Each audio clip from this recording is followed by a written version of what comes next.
Kisah Raja Mahinda Raf dari Sri Lanka.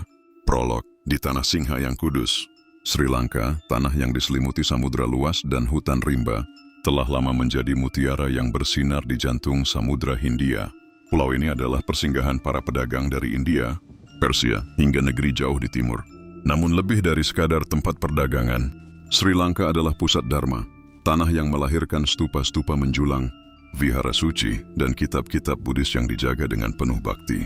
Pada semasa Antoni Kerajaan Anuradhapura menjadi pusat dunia singa, di balik tembok-tembok istana yang anggun, lahirlah seorang anak lelaki dari rahim seorang ratu keturunan Ningrat Rohana. Ia diberi nama Mahinda. Sejak awal para peramal berkata bahwa hidupnya akan dipenuhi pengabdian, dan bahwa ia bukan hanya akan menjadi penguasa, melainkan juga penjaga dharma. Bab Yumaya sang pangeran dari Anuradhapura, Pangeran Mahinda tumbuh dalam suasana penuh ketegangan. Meski istana kaya akan kemegahan, rakyat di desa-desa sering kelaparan akibat perang kecil antar wilayah. Ayahandanya, Raja Dapula keempat, berusaha menjaga keseimbangan. Tetapi kekuatan kerajaan tetangga dan suku-suku di selatan membuat keadaan rawan. Sejak kecil, Mahinda lebih sering berada di vihara daripada di aula istana. Ia mendengarkan para biku melafalkan sutta-sutta Pali, dan dalam hati kecilnya tumbuh rasa damai yang dalam. Namun para guru istana tahu, seorang pewaris takhta tidak boleh hanya lembut hati. Maka ia juga dilatih dalam seni perang, belajar menunggang gajah, memanah serta berpidato di hadapan para bangsawan. Konon ketika masih berusia belasan tahun, Mahinda sudah menunjukkan kecerdasannya. Saat ayahandanya ingin menghukum mati seorang kepala suku Ruhuna yang memberontak, Mahinda menentang dengan berkata, "Ayahanda, darah tidak bisa memadamkan api, hanya air yang bisa. Biarkan aku pergi dan berbicara kepada mereka." Maka ia berangkat ke Ruhuna bukan dengan pasukan besar, melainkan dengan hadiah berupa kitab suci dan gandum. Pendekatannya berhasil. Para kepala suku menyerahkan sumpah setia dan darah tidak perlu tumpah. Sejak itu, nama Mahinda dikenal sebagai pangeran muda yang arif. Bab 2. Mahkota dan Candi.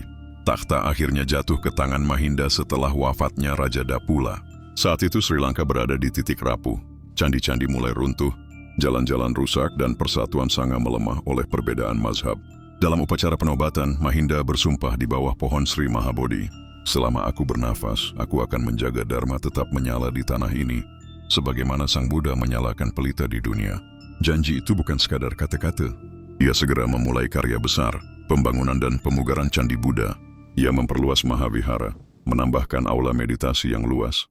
Ia memperbarui Abhayagiri agar tidak kalah dari pusat keagamaan lainnya. Jetavanarama yang kala itu hampir menjadi reruntuhan, dibangunnya kembali dengan menara batu yang lebih kokoh. Selain itu, Mahinda membangun vihara-vihara baru di wilayah selatan, dekat Ruhuna sebagai simbol penyatuan politik dan agama. Ia menyumbangkan tanah, emas, serta manuskrip suci yang ditulis ulang oleh juru tulis istana.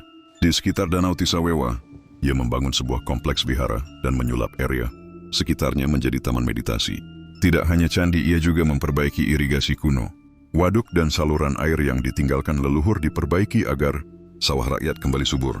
Mahinda tahu dharma tidak bisa hidup tanpa perut rakyat yang kenyang. Bab 3. Perang dan Perdamaian. Namun zaman itu penuh ancaman. Dari seberang lautan, kerajaan Chola di India Selatan mengincar Sri Lanka. Pelabuhan Mahatita diserang, kapal dagang dibakar, dan emas dirampas. Raja Mahinda menolak tunduk. Ia turun langsung ke medan perang. Ia membangun benteng di sepanjang pesisir utara, memperkuat kota Polonnaruwa sebagai pusat pertahanan, dan melatih para petani menjadi pasukan gerilya. Di Velgamvehera, sebuah pertempuran besar terjadi. Pasukan Chola dikalahkan, dan di tempat itu Mahinda membangun sebuah vihara sebagai penghormatan bagi mereka yang gugur. Namun berbeda dari kebanyakan raja, Mahinda tidak berhenti pada kemenangan militer.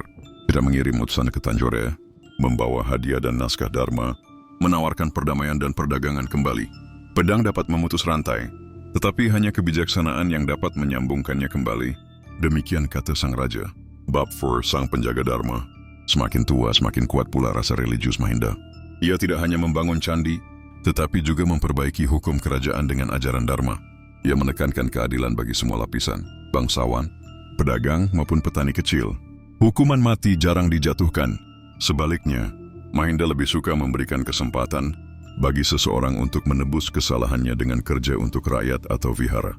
Ia membentuk Dewan Penasihat unik, terdiri dari Brahmana bijak, perwakilan rakyat jelata, dan biku terkemuka. Dewan ini menyeimbangkan kebijakan kerajaan agar tidak berat sebelah. Selain itu, Mahinda mendirikan pusat penyalinan kitab suci. Ratusan manuskrip Tipitaka ditulis ulang di atas daun lontar, sehingga Dharma dapat diwariskan ke generasi berikutnya. Di Mihintale dan Tisamaharama, ia membangun taman meditasi yang terbuka bagi rakyat jelata, sebuah langkah yang jarang dilakukan raja manapun sebelumnya. Bapvi, senja seorang raja. Menjelang akhir hayatnya, Mahinda melakukan perjalanan ziarah. Ia mengunjungi Ruan Welisaya, Sri Mahabodhi, hingga vihara kecil di desa terpencil. Rakyat menyambutnya dengan air mata.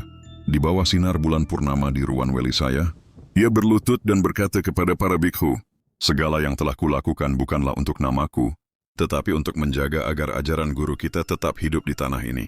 Jika kelak Sri Lanka masih berdiri, biarlah rakyat mengenang bukan istana yang kubangun, melainkan vihara dan stupa yang kusemikan." Tak lama kemudian kesehatannya melemah. Para bikhu duduk di sisinya, membacakan parita, hingga akhirnya ia menghembuskan napas terakhir dengan tenang. Epilog, warisan sang raja. Raja Mahinda keempat dimakamkan di sebelah barat Mahavihara. Rakyat membangun stupa kecil di atas abu jenazahnya, yang kelak dikenal sebagai stupa Dharma Raja. Ia dikenang sebagai raja yang lebih banyak membangun vihara daripada istana, yang lebih sering memegang kitab suci daripada pedang. Dalam sejarah Sri Lanka, namanya berdiri sejajar dengan para raja besar lainnya, bukan karena wilayah yang ditaklukkannya, melainkan karena ia menjaga jiwa bangsa dengan dharma. Penutup. Demikianlah kisah Raja Mahinda keempat, sang penjaga dharma dari abad ke-10 Masehi. Hidupnya adalah kesaksian bahwa kekuatan seorang raja bukan hanya diukur dari besarnya pasukan atau luasnya wilayah, melainkan dari seberapa dalam ia menjaga nilai-nilai rohani bangsanya. Dia adalah raja, pembangun, penjaga dharma, dan di atas segalanya, seorang ayah bagi rakyatnya. Warisan Raja Mahinda IV.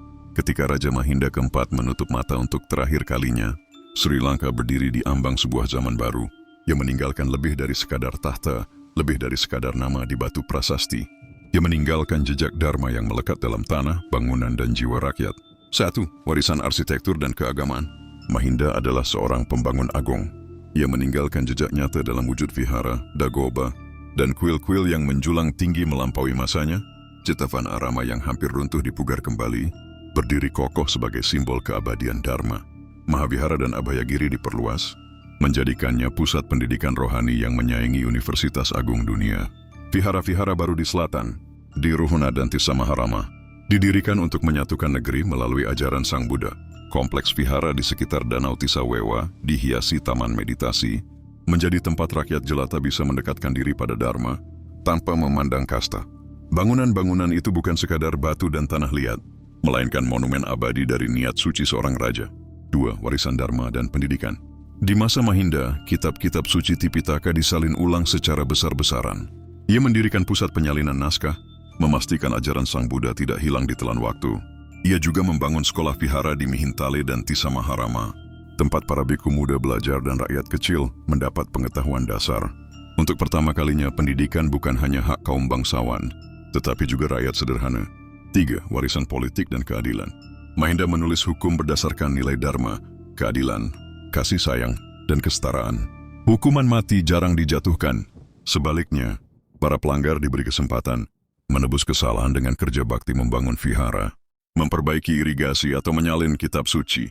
Ia juga membentuk dewan penasihat campuran, brahmana, bikhu, bangsawan, dan wakil rakyat jelata. Dengan ini, kebijakan kerajaan mencerminkan suara semua lapisan masyarakat. 4. Warisan perdamaian dan diplomasi. Meskipun harus menghadapi serangan Chola dari India Selatan, Mahinda tidak membiarkan Sri Lanka jatuh dalam lingkaran perang tak berujung. Ia memang memenangkan pertempuran di Velgamvehera, namun setelah itu ia mengulurkan tangan damai. Ia mengirim hadiah dan naskah dharma ke Tanjore, menjalin perjanjian dagang, dan membuka jalur hubungan diplomatik. Dengan demikian, Sri Lanka bukan hanya dikenal sebagai negeri rempah, tetapi juga sebagai negeri dharma yang menjunjung perdamaian. 5. Warisan irigasi dan pertanian. Mahinda tahu dharma tidak bisa bertahan di negeri yang lapar. Karena itu, ia memperbaiki bendungan kuno, memperluas saluran irigasi, dan membangun kembali waduk-waduk peninggalan leluhur. Hasilnya sawah kembali subur, rakyat hidup makmur, dan Sri Lanka kembali menjadi pulau yang dijuluki Lambang Beras Samudra Hindia. Nah, warisan spiritual. Yang paling dalam dari semua peninggalannya adalah warisan spiritual, yang menunjukkan bahwa seorang raja tidak harus dikenal sebagai penakluk, melainkan bisa dikenang sebagai penjaga dharma. Ia mengajarkan dengan teladan bahwa kuasa sejati bukanlah diukur dari pedang, melainkan dari hati yang melindungi rakyatnya. Penutup, jejak abadi sang raja. Ketika nama-nama raja lain dilupakan, stupa-stupa, vihara, dan naskah-naskah suci yang dibangun Mahinda tetap berdiri. Rakyat yang berdoa di bawah pohon bodhi, bhikkhu yang membaca kitab di aula sunyi, dan anak-anak desa yang belajar menulis aksara. Paling semua itu adalah bukti bahwa warisannya hidup hingga berabad-abad setelah ia tiada. Maka, warisan Raja Mahinda keempat bukanlah sekadar prasasti di batu atau catatan di kitab kronik, melainkan denyut kehidupan Sri Lanka sendiri.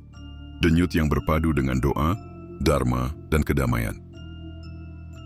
Batu dan tanah dapat runtuh oleh daun hujan, namun vihara yang dibangun dengan niat suci akan hidup selama dharma masih diingat.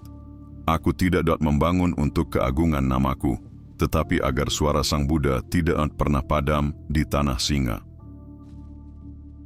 Seorang raja yang hanya menaklukkan dengan pedang meninggalkan bayangan ketakutan, tetapi seorang raja yang menaklukkan dengan dharma meninggalkan cahaya yang tidak pernah padam.